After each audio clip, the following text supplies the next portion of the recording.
જૂનાગઢ જિલ્લામાં ગઈકાલે સાંજના સમયે આમ આદમી પાર્ટીના નેતા હરેશ સાવલિયાની કેટલાક કેદીઓ સાથે માથાકૂટ થઈ હતી. આ ઘટનાના પગલે હત્યાના પ્રયાસનો પણ ગુનો છે તે નોંધાયો છે. આ મામલામાં બંને જૂથ વચ્ચે મોટી બબાલ થઈ હોવાના સમાચાર સામે આવી રહ્યા છે.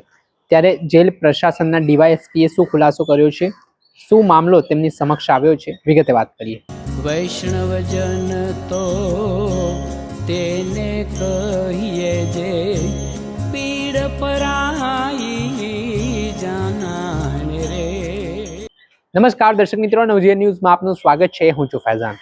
થોડા દિવસ પહેલા વિસાવદર મગફળી કેન્દ્ર પર બબાલ કરવા મામલે આમ આદમી પાર્ટીના નેતા હરેશ સાવલિયા સામે એટ્રોસિટી તેમજ છેડતી અંગેની ફરિયાદ વિસાવદર પોલીસ સ્ટેશન ખાતે નોંધાઈ છે. જેમાં હરેશ સાવલિયાનો દાવો છે કે તેઓ તેમને ખેડૂતો તરફથી મળેલી જે રજૂઆતો છે તેને લઈને ખેડૂતોને હક અધિકાર માટે ત્યાં પહોંચ્યા હતા. તે દરમિયાન માથાકૂટ થઈને વિવાદ વકર્યો. આ ઘટનામાં જે ગંભીર આરોપો અંતર્ગત છે તે હરેશ સાવલિયા અને તેમના સાથી કાર્યકરોને જેલ જવાનો વારો આવ્યો છે. એટલે ગઈકાલે સાંજના સમયે જૂનાગઢ જેલની અંદર માથાકૂટ થાય છે, જેમાં આપ નેતા હરેશ સાવલિયા અને કેદીઓ વચ્ચે કંઈક સમાજમાં જાતિ વિષયક શબ્દોને લઈને બોલાચાલી થઈને આને લઈને વિવાદ વકર્યો અને મારામારી સુધી વાત પહોંચી. આ ઘટનાને લઈને શું કહી રહ્યા છે જૂનાગઢ જેલ પ્રશાસનના ડીવાયએસપી, તેમને સાંભળો.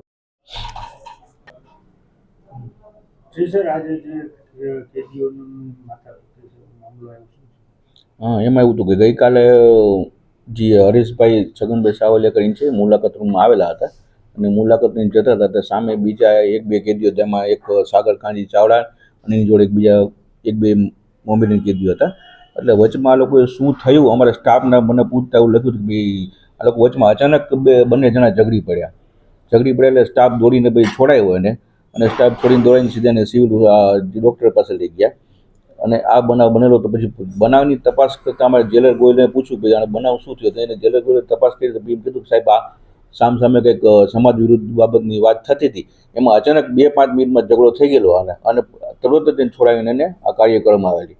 ત્યારબાદ જેલના મેડિકલ ઓફિસર તપાસ કરતા એ બંને એમ કીધું અમે સામે અમારે ફરિયાદ કરવી છે અને અમને ઈજાઓ થઈ છે નાની મોટી, તો એને જેલના મેડિકલ પોલીસ જાપ્તા સાથે અને સિવિલ હોસ્પિટલમાં મોકલવામાં આવેલા અને સિવિલ હોસ્પિટલમાં એને ત્યાં એડમિટ કરવામાં આવેલા છે.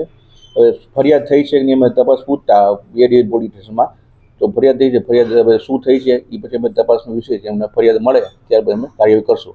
અને ત્યારબાદ આ જે ઝઘડો કરનાર કેદીઓ છે એની તપાસ અમે અમારા જેલસી ગોયલને આપેલી છે અને જેલસી ગોયલે અમે સ્ટેટમેન્ટ લઈ અને યોગ્ય શિક્ષાત્મક કાર્યવાહી કરવામાં આવશે સામે જેને બીજી ગુનો કરેલો છે અને તેનો રિપોર્ટ નામદાર કોર્ટમાં કરવામાં આવશે.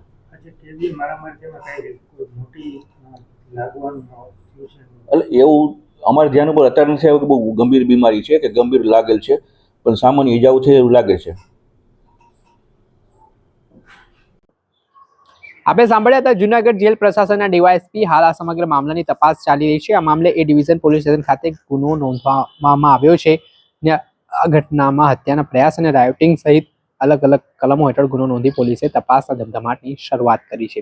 દર્શક મિત્રો, આવા જ નવા વિડીયો સાથે આપણે માહિતગાર કરતા રહીશું, એટલે નવજીવન ન્યૂઝ જોતા રહો. વૈષ્ણવજન તો તેને કહીએ જે પીડ પરાઈ